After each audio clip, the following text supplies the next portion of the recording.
Today is Dia de los Muertos, and there's plenty of days to celebrate on campus. Learn about the holiday and how you can participate. The Rangers look to capture their first World Series title in franchise history. Were they able to do it? They were in the desert for Game 5 last night. DiGiorno is cooking up a new pizza for you to cook at home. What holiday toppings might be on your slice? All this and more as your Thursday morning Flashcast starts right now.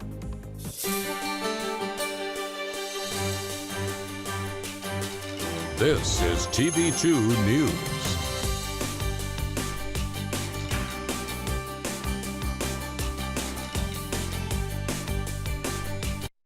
And all of Portage County, thank you so much for joining us this lovely morning. I'm Michael Neenan. And I'm Eli Federspiel. Well, today we have a very special guest for Dia de los Muertos, or in English, Day of the Dead. Welcome in the president of the Spanish and Latina Student Association, Amy Flores. Thank you for coming, Amy. Thank you so much for having me. I'm really excited to be here today. All right, well, first off, can you talk about the Day of the Dead for a little bit and how you choose to celebrate? Of course. So Day of the Dead actually has its roots in Mexico with some Aztec cultures and as a crossover with Spanish Catholic cultures as well. So it's been celebrated for over, I think, about 1,000 years at this point. But it's also known in other countries in Latin America, I believe the Philippines, and in the Czech Republic. So it's usually commonly celebrated with a little festival, sundown beforehand, up until sundown on the day of Day of the Dead. So it's celebrated throughout November 1st and November 2nd worldwide. Some common traditions are putting up a little ofrenda, or an altar in English, and having little pictures of your family and friends on there with papel picado, known as like the blowy paper that always like hangs up. We also have marigolds, symbolizing the relationship between life and death in Aztec cultures. Also some water for people to drink on their little thirsty journey from life to death. And also some little food offerings on the ofrenda as a reference to what people would have liked to enjoy while they were here on Earth. So what's your favorite part of the holiday? I would say that it's very much about the culture, the community. I think that a lot of greatest misconception about Day of the Dead is that it ends up being kind of a somber, funeral-esque holiday, but it's definitely not that. I would say it's a celebration of life, and I really appreciate getting to see people who have never celebrated Day of the Dead in the past, taking the time to celebrate and think about their own family members worldwide, and thinking about the importance of Mexican culture in a greater sense. So, as the president of SALSA, what are some things you have planned for today on campus to celebrate? So we actually started about 2 weeks ago with our ofrenda making day. So now it's set up in the first floor of the Student Center in the post office, and we are having our official Day of the Dead celebration today on November 2nd. And we are doing a little bit of face painting. We're going to pay our respects to the ofrenda and setting some of our offerings on there, like a little can of beans. And we're also setting up some little breads for people to enjoy. And then we're also going down to the rock to paint it in honor of Day of the Dead. So how much preparation has SALSA put into the celebration? It took 3 months, an entire team. All of my e-board has really taken a huge step up in preparing for this event. It's the first time I think we've done this in, I think, SALSA's 30-year history, which is kind of insane to think about, but I really couldn't have done it without the people like in my life really helping me celebrate this event today. And what are things that our viewers can do to celebrate today's holiday? So also another common misconception about SALSA is that it's just for Spanish and Latino students. If you are wanting to celebrate any part of Hispanic or Latino culture, this place is open for you as well. And it's a great way to get involved with SALSA, get to know about the culture. So this event tonight is open to everyone. And also take the time to think about your own family members and friends, relatives in your life that have passed away, and think about the impact that they've had on your life. Well, thank you so much, Amy, for being on today's show and really helping us learn more about this holiday, Dia de los Muertos. And we appreciate it. Thank you. Thank you. Artificial intelligence may take over the world one day, but for now, it is still just an intriguing concept, and this dictionary thinks so too. Could the Flashes win their 5th straight wagon wheel, or would the Zips finally get the revenge? Infocision Stadium had the action.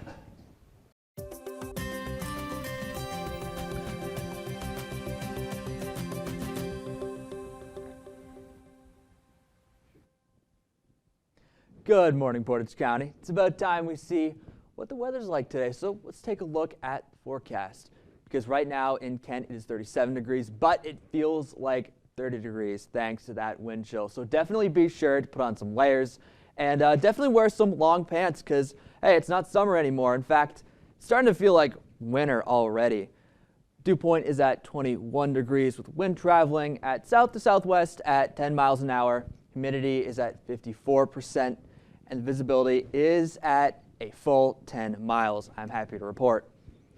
Now let's see what it's going to be like a little bit later. So at noon, it is going to be 43 degrees. It's going to be cloudy. It's also going to be pretty windy. Not a whole lot changes. At 2 p.m., it'll be 44 degrees and still fairly cloudy. And then at 4, it'll be, guess what, 45 degrees. It'll still be cloudy. It'll still be very chilly. So definitely be sure to wear some layers today. It will be very chilly, especially later in the day, but that's all I've got for now. Be sure to tune in later for tonight's newscast to find out more about the weekly forecast. I've been Michael Neenan. Let's get back to the news. And now, your TV2 Sports Report.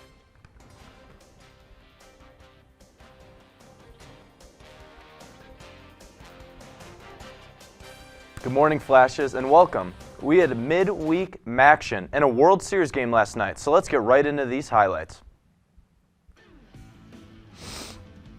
Zach Gallen and the Diamondbacks took the mound in a must-win Game 5, trailing the series 3-1. Top of the first, Gallen is going to get exactly what he needs, an easy 1-2-3 inning. Gallen would pitch a no-hitter through 7 innings, but Corey Seager and Mitch Garver would break it up, giving the Rangers a much-needed 1-run lead in the top of the 7th. Let's go right to the top of the 9th. A little more action. 2 on, nobody out, and Heem will hit a single in the center field, but it gets past the center fielder. A mistake the Diamondbacks could not make in the World Series. The rookie will race to the warning track to get it fired in, but it's too late as the Rangers take a 3-0 lead. Now Marcus Semien, a free agent addition, crushes a ball. A good night dagger. Arizona down 5 runs in the bottom of the 9th, nothing. 2-2 count, strike 3 called on the All-Star Ketel Marte, and that's it. The Texas Rangers win their first World Series in franchise history. Bobby Boucher gets his 4th title as a manager, and the Rangers set MLB record history with 11 away wins.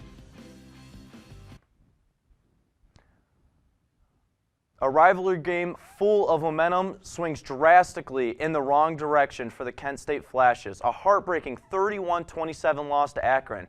Tommy Ilowski threw for 229 yards and 3 touchdowns, and he also added a 4th on the ground for Wednesday night. Leading the offense to 2 of those touchdowns went to Krishan McCray, who had a career-high 161 yards on 6 catches. The Zips rallied and scored 3 touchdowns in the final 9 minutes of the game, an absolute meltdown.